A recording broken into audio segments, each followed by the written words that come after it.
What's up, friends? I'm excited to be here with you guys today. We've been in a 3-week series. Really, the focus has been on vision casting. How do you help people move from, not knowing anything about disciple making to getting them interested and wanting to be a disciple maker? Those early conversations. We said we should be looking for two main kinds of people. We're looking for potential persons of peace, which we know that one, but we're also looking for we call them P-dubs, so potential workers that we're looking for people that whether you're out walking through a neighborhood or just people that are a part of your church, hey, how can I train them up to become workers? Usually people don't just come fully ready to become a worker in the harvest field. There's some conversations and moving them along through the process. And that's what we've talked about. So we in week one, real quickly, we said, how do we cast vision to people in that? And there's tons of ways. I've just found my favorite way. I mean, meet people where they're at, but walking through the parable of the four soils, and that third soil, the thorns, an easy way to describe that is too busy, and the good soil, a good way to describe that is fruitful. And what I've found is 100 out of 100% of people say, hey, I want to be on the good soil. And I found that around 80 to 90% of Christians, they go, honestly, I would say the too busy resembles my life more than the fruitful soil. And if that's a big disconnect. And so we talked in week one about, hey, moving people, how do you help them be on the good soil? And then last week we talked about just some real practical living life with intentionality. How do we start them out? And we just talked about intentional prayer, and we spent a while walking through not just what the prayer calendar is, because I think all you guys know that, but I'm hoping a lot of you guys maybe pushed your definition of or ways you could use it. And I think the longer we do this, the more we're thinking about how do I multiply prayer? I spend more time on that. And the prayer counter is a great tool. And then we talked about intentional conversations and how that can be a tool of moving people from casual to meaningful to spiritual to discovery. So before are we able to do this? I always forget. Susie, if people are able to unmute, it'd be helpful. I just want to know, hey, any quick, like 30 seconds or less, but stories that have happened in terms of vision casting, whether it's connected to the book or not, but just as we've been talking about these things that have happened where you've been able to get some new people who are now interested and they're taking some steps of obedience. I'd love to open it up for 2, 3, 4 people just to share, to see if anyone ever do anything about this stuff and to encourage one another, hopefully. So anybody have anything to share of stuff that's happened from the resources? Sandy, do I see your hand up in the middle? Go for it. I was just really encouraged. I have a retired pastor in my congregation who is leaving a church in a small hamlet, but wound up in a meeting the other day with them for prayer and did a DBS on the spot. And I was just so encouraged that he took the initiative to start that spiritual conversation with that group of people who tend to maybe not always step into those places. And they were super engaged in the conversation. He was just so encouraged. So I trained him in DMM last year, and it was just so awesome to see him step out and just do a DBS on the spot. Come So on. yeah, huge That's blessing. awesome, Sandy. Yeah, powerful. Really good. Cool. Anybody else? Yeah, that's a great one.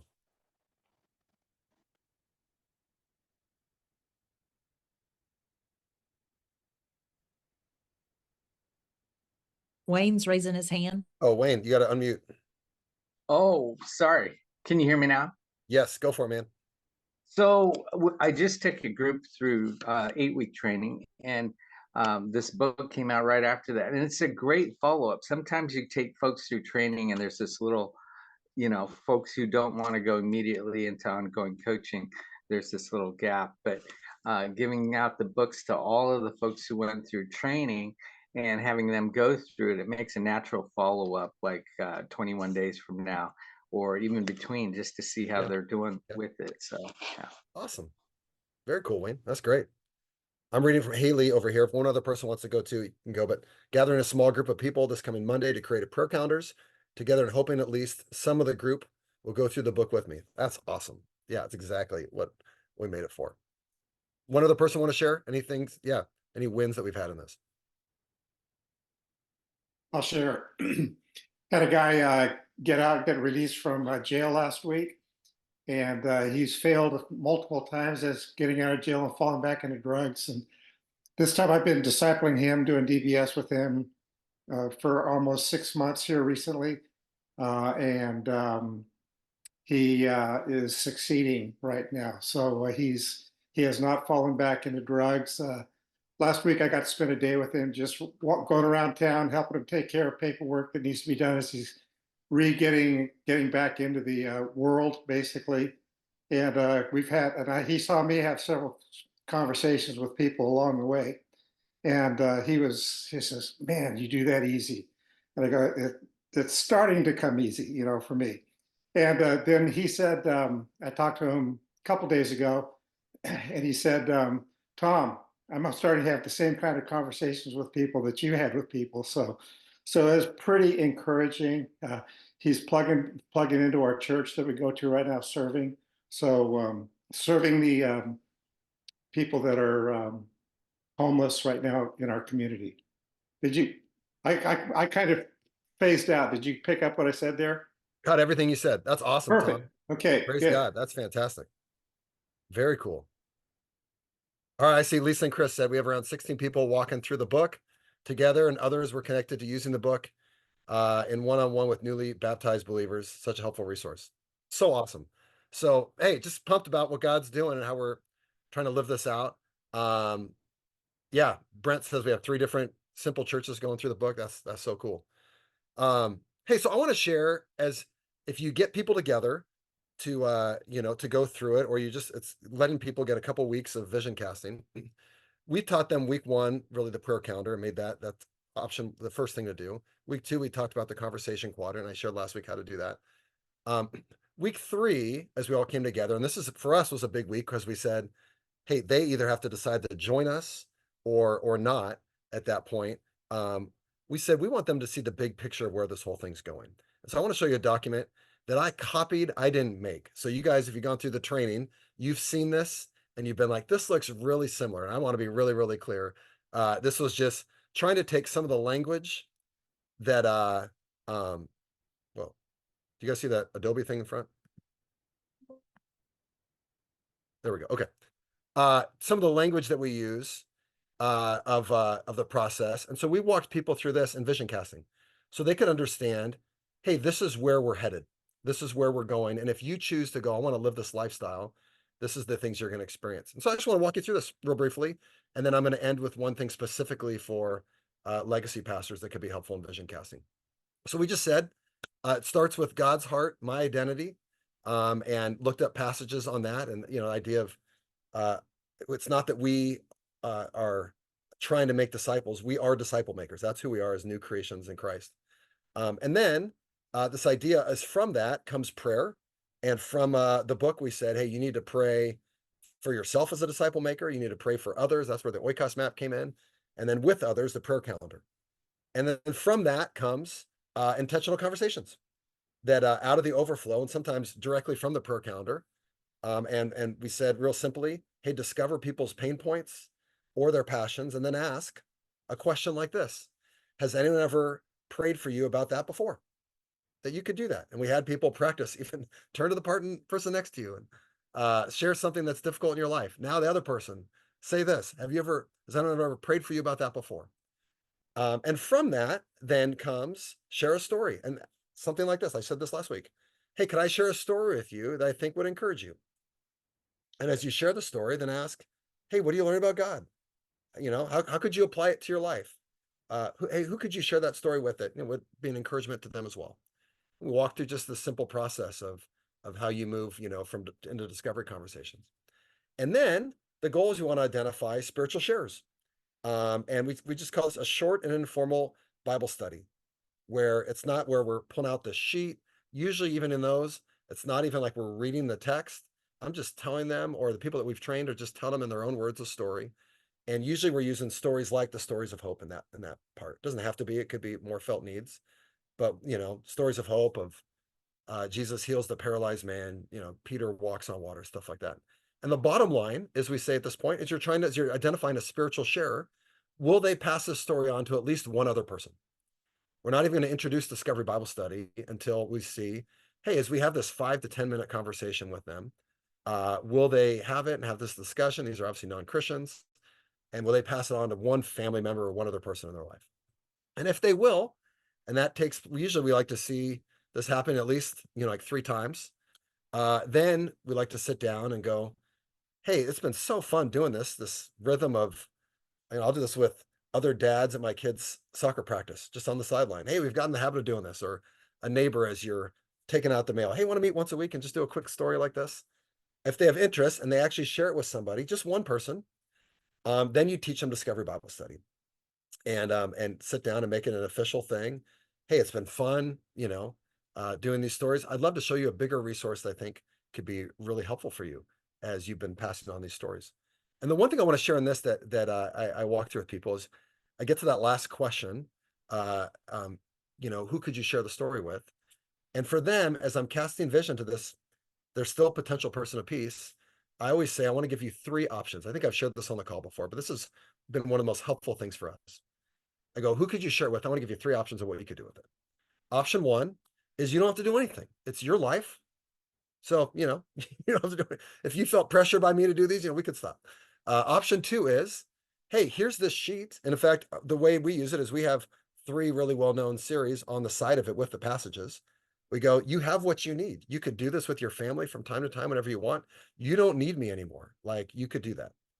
Or option 3 is I like to just be really transparent and say, hey, in life, I'm always looking for what the Bible calls as a person of peace. And that's somebody who's interested in spiritual things, and they can think of other people in their life that would be interested as well and want to grow and see what God has to say about life and learn more about God. And if this were you, then I would say, instead of me just giving you the sheet and saying, hey, good luck, do it on your own, I would actually help you, and we would meet weekly, and we'd go through a study beforehand, and then I'm going to help you gather some people together, and you're going to start a group. And I go, hey, as you think about these 3 options, which of these 3 do you think you are? And I found that giving 3 options is infinitely more powerful than, not infinitely, it's a lot more helpful than doing 2. If you just say 2, do you want to do this or not? A lot of people I found have a really hard time saying no. And so they'll say yes just to not hurt your feelings. Whereas if you give 3 options, and that middle one is you could do this on your own, it enables people to say no without saying no.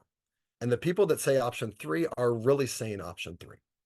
They're choosing that above all the others and going, yes, I want to keep meeting with you. So anyways, but I'm telling people, like in our group, hey, that you're going to start having conversations like this, and you're going to find your own persons of peace if you stick with us in these things. And then ultimately, you want to help that person of peace start a group. You coach the person of peace weekly outside as they gather the oikos to meet.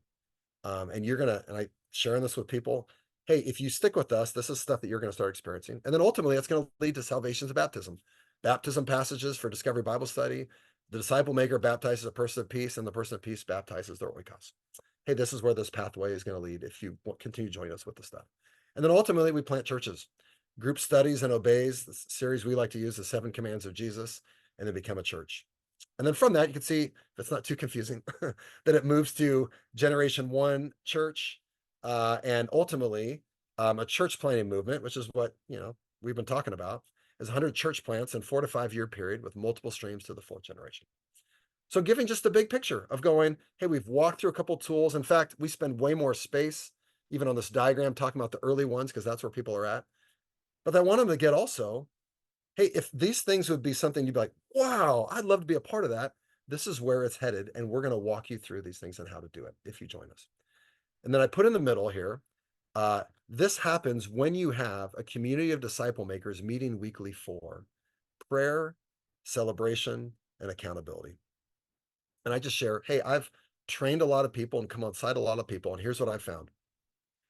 Most people that get in community with others and start going, we're going to have a culture of this, start seeing these things happen in their life, some level or another. Those who go, I'm going to do this on my own, don't. Ever.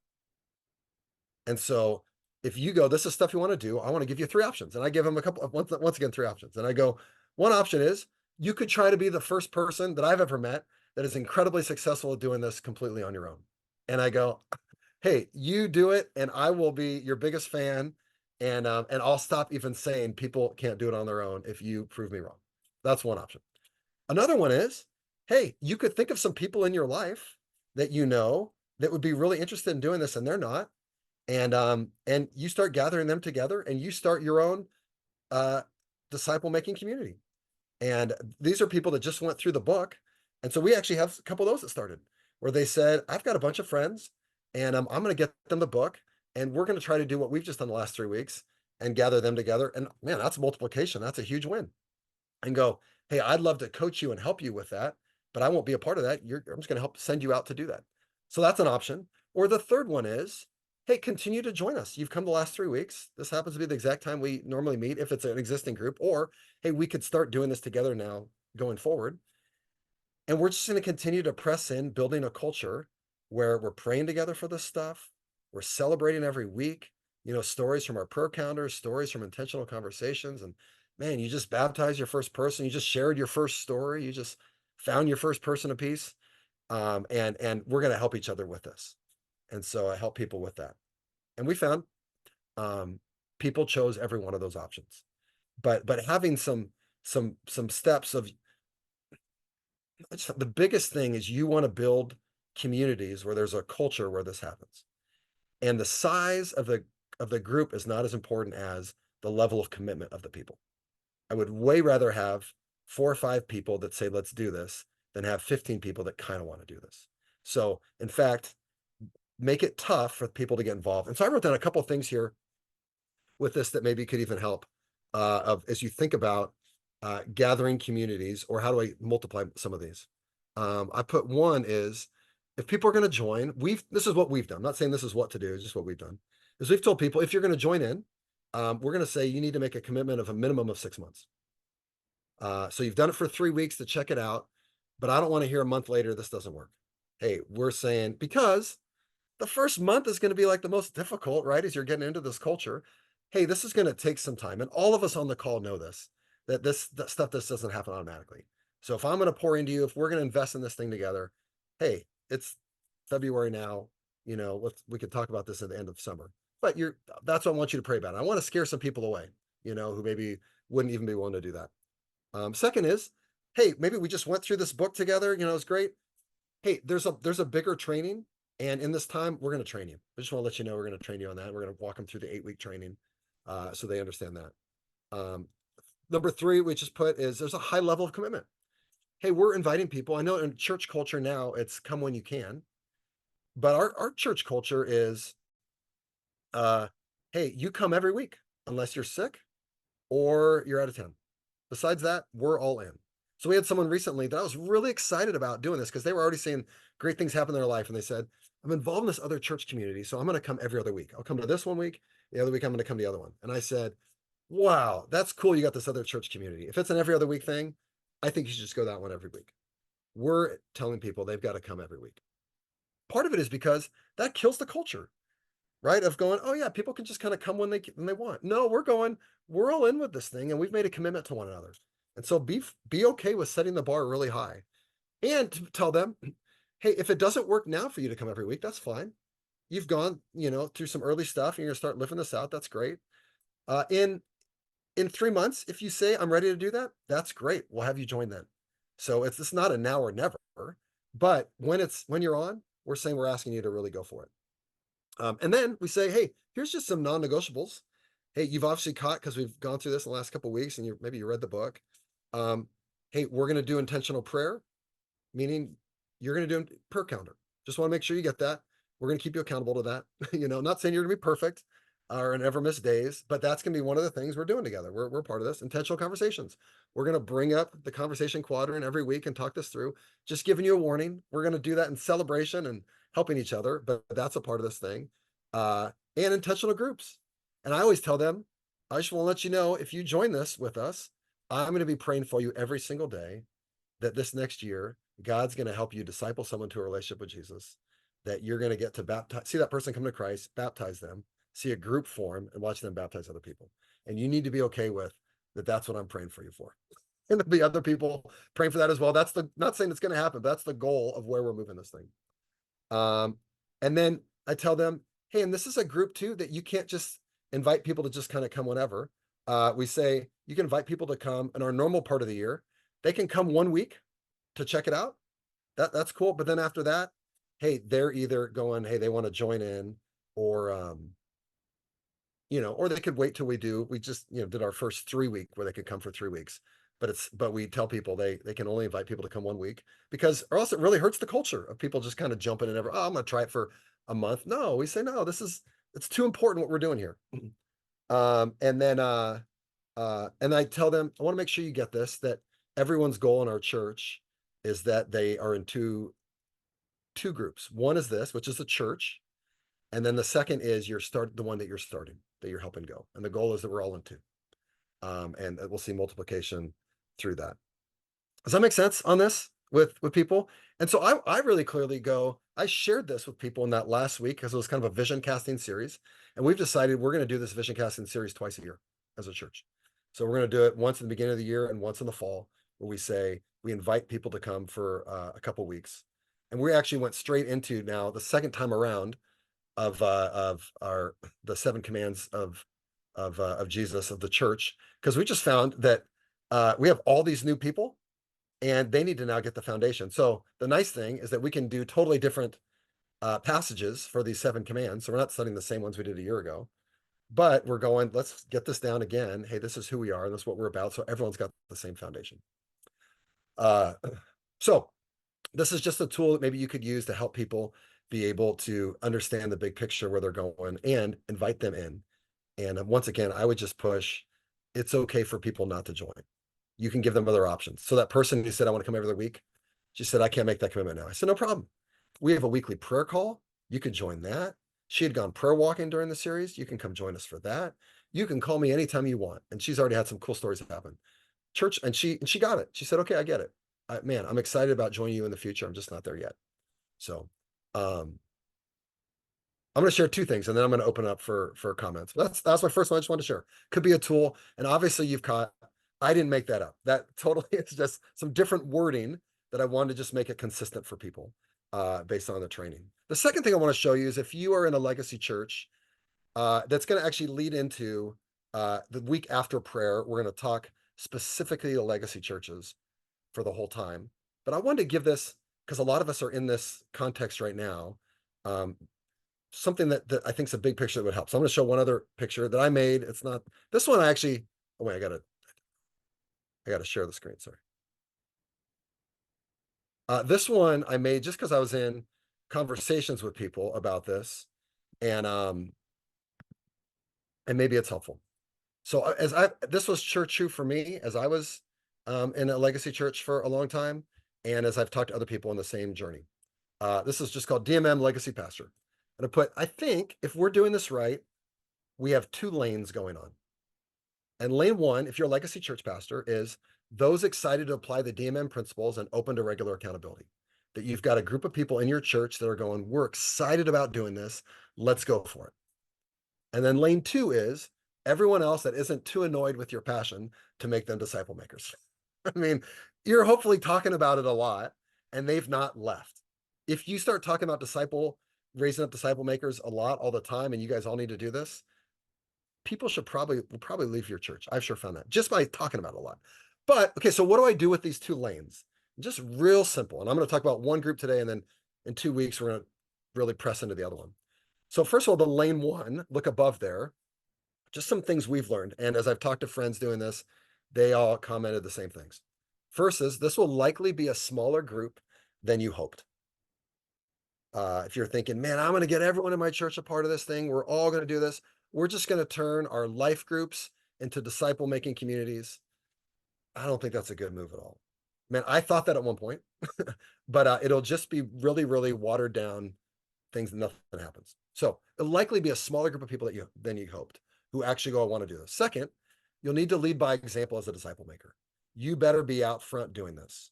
As we think about, the continuum of different ways to apply, DMM, that second one is the idea of to release. This is where it's got to start. And you need, if you're here on the call and you're a pastor in a legacy church, you need to be a part of that release group. Just meaning you better lead by example in this stuff. You better be doing it, not telling people what to do. Anything you're telling people to do, you're doing it, and probably you're beyond that. Number 3, you'll set expectation bar much higher. So this is for those people, you can really say, we're really going for it. Hey, it's not an option. We do the prayer calendar here. It's not an option. We have intentional conversations and we keep each other accountable for it. That's just what we do. Hey, yeah, we're praying together for an hour each week. Yeah, that's just part of what we do. If you say that to your whole church, people will get upset. But to this group, you're going to set the bar high. Next one, you need a weekly meeting with this group. You need to gather with them at least once a week. And for us, it's always been once a week. But where we're going to gather and we're going to have this culture start to grow of where things start happening. They can be taking small steps, but it's people who want this. And momentum will grow as they inspire each other. It's so fun seeing this happen, where all of a sudden this just becomes just regular stuff. Of course, this is what we're doing. Yeah, it's the Great Commission, of course. And people just get pumped up and are talking throughout the week on group chats and stuff like that because of the stories that are happening. But you need a group of people that go, we're all in. And then last one is you must be okay with this group becoming a church. In fact, that's kind of the goal, right? This group might end up going, we're going to go become a church and do this. And maybe you get to be a part of them while you're in this. I don't know how you balance all that, but you might have to send them out and they stop coming to your regular gathering. And that needs to be a win for you if you're doing that. That might not happen, but if you're not okay with them potentially going out, then that needs to be a possibility. In fact, I would even say a prayer request that you want to see that happen while you're still leading your legacy church. That's lane one. And then here's lane two. So all the people that stick around, even as you keep on talking about disciple making, but they're not wanting to really go for it. Just a couple thoughts for them. And this is what I'm going to talk about with some others. Some other people are going to help me of what do you do to everybody else who's in your legacy church? And we're going to talk about that in 2 weeks.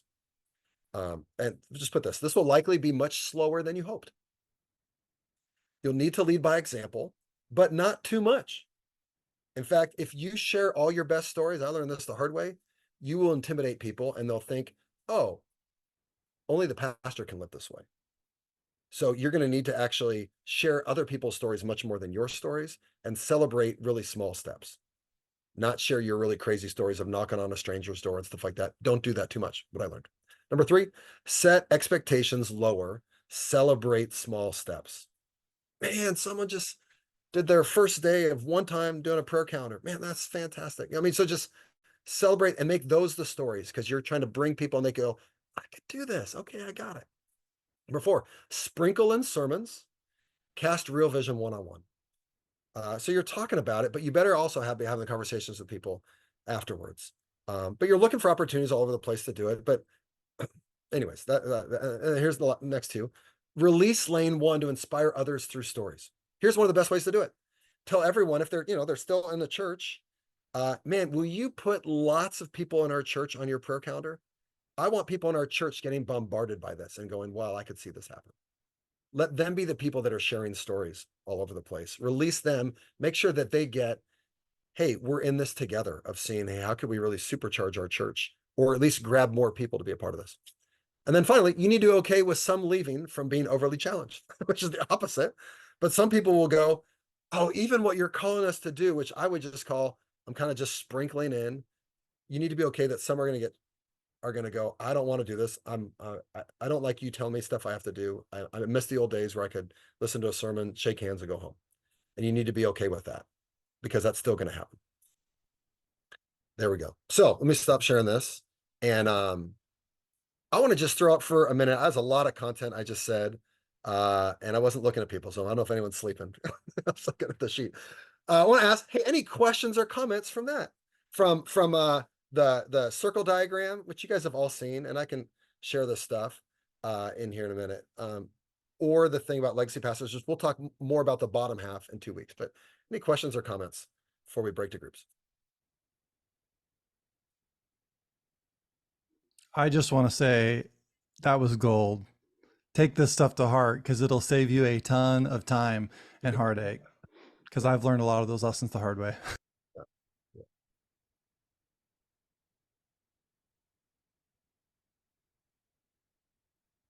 And let me say this, if you're going a legacy pastor and you're and you don't have that lane 1, I think it'd be easy to think we're trying to get everybody to do this. So we're kind of doing both and we're hybrid. And I wouldn't call that hybrid. I would actually call that bless. I would call it the very first stage. You can't skip the release stage, right? And not that Chris always tells us they're not there, they're in the order, but you can't I don't know how to say it any other way. You can't skip the release piece. You need to be a part of that release. There needs to be some people that are actually all in going for it. And if you've got, and you're on this call and you've got that group, I think this training or this coaching call will be very, very helpful to that for you. The second part, we won't be that helpful. We will be somewhat, and next week we're going to spend, or 2 weeks, we're going to spend the whole time talking about it. But the first part, this coaching call will be incredibly helpful because then you're doing what everyone else is doing. So, okay, any other questions or comments? That's just super helpful, Jim. Thank you very much. I just about to transition from and develop that lane. So I appreciate you bringing those points home. I took a good screenshot of that. So thank you very much. Cool. Yeah, and I think it doesn't apply just to, obviously, I kept saying legacy pastor. If you're in a legacy church, all those things apply as well.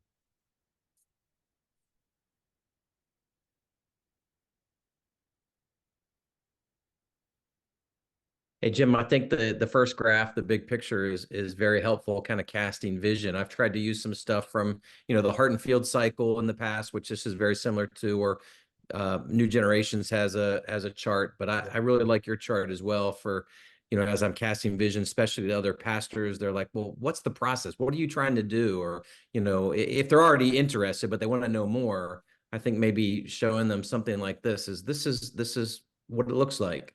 Maybe can help them get it. Have you used it to cast vision to other pastors yet, or that aren't DMM? A little bit. I think it's a little, if I'm talking to a pastor who's talking a lot about movement Yeah. and revival, I maybe will to go, hey, there's like a way that those happen. But I don't want to give them big picture until they've started taking some steps into it. So I usually reserve it till someone who's taken some steps with us. Okay. Just go with it. That's my thought. But Yeah. hey, try it, and if it works really well, then do it, and I'll change my mind.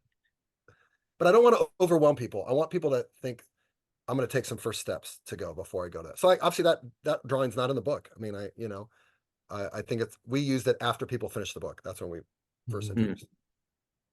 Yeah. Jim, I'm just thinking about that John 12 verse. I don't know who it is that presents the God's heart in 4 fields. And unless the seed dies, unless we're willing to come and die, then don't even try. Yeah. Yeah. And I wouldn't share that in the very first conversation, but but you're right. That's where this thing goes. I ultimately, but some people, it takes a while to get there because it took a while for us to get there too. Yeah. Jim, I just would say this, that one of the themes that ran throughout all that you said that I was able to pick up between putting people in groups is that this idea of setting a high standard, even where it came to the 2 lanes, and pastors, you're setting a standard there for people. And I think it's very difficult in a legacy context. You want as many people to come along as possible. And so you are always compromising all the different parts, like, okay, well, some people can do it or not, or what. I mean, you just try to make it work for as many people as possible.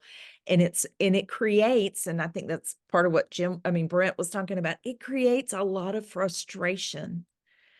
And you realize that it's better to have 3 people who are all in than 20 people or whatever number, 50, whatever your number is, people that are, yeah, I like this and I'm kind of doing it. And I think as long as we are tolerating that frustration, we're not going to see the purity that will bring the result. The all in, full on, I'm doing this, is what will bring the result. And so you're kind of doing it and you're not getting the fruit that you want or that you should be getting. And I think part of the reason is because the standard isn't high enough. We're trying to make it work for everybody. And we've certainly been guilty of that here. And probably all of us would, if we think about it, we've all been guilty of it in one way or another. But I think that idea all the way through there, we're setting a standard. This is what we're doing. If you want to do this and you can really commit, then do it. And we'll see a result, see good results. But if we're not, we're just sort of kind of playing around with it and we don't get the results. So it just creates a lot of frustration. And I would say that's great, Susie. I totally agree. it also enables you to take the weight off everyone else in your church who's not moving so quickly. And so instead of being constantly frustrated with them for not getting it, you just go, great, I'm on the slow track with them. And part of it, I think, is honestly, I mean, it's God working in people's lives. Part of it is personality. Only 14% of people are the quick adapters. So I wonder if a lot of times the people who get it, it's more they're just quick to adapt to things, and the vast majority of people aren't. And so that's part of it. And just go, okay, I'm going to go slow with them. You can understand though. So, but you need to be able to own that. Then I think, as a pastor of a legacy church, to go, okay, I need to run with some people, and then I'm going to walk with everybody else, and I'm okay with being in those two lanes. And I think you could. You can understand why also though some people would go, I'm going to transition to going all in with the DMM, is that it could feel like some splits. And it could feel like I'm really enjoying going with this group, and it's good, but I'm not enjoying as much with the slower group. And I've gone for a while with those people, and I think I've got all the people that are ever going to get there. So I'm going to start going with this and maybe raise up someone else to step in or whatever. I think both, you could go both ways, but you can understand that's where some people get. And obviously that was my personality, is I got to a point where I just said, I want to spend 100% of my time with the people that are running. But I'm really glad I also didn't go so fast I mean, I loved walking with people, and all those people who didn't come with us are all still in my per count, and are still in my life. And I love them. All right, we got time for maybe one or two more. Anyone else? Quick thoughts, and then we'll break to groups.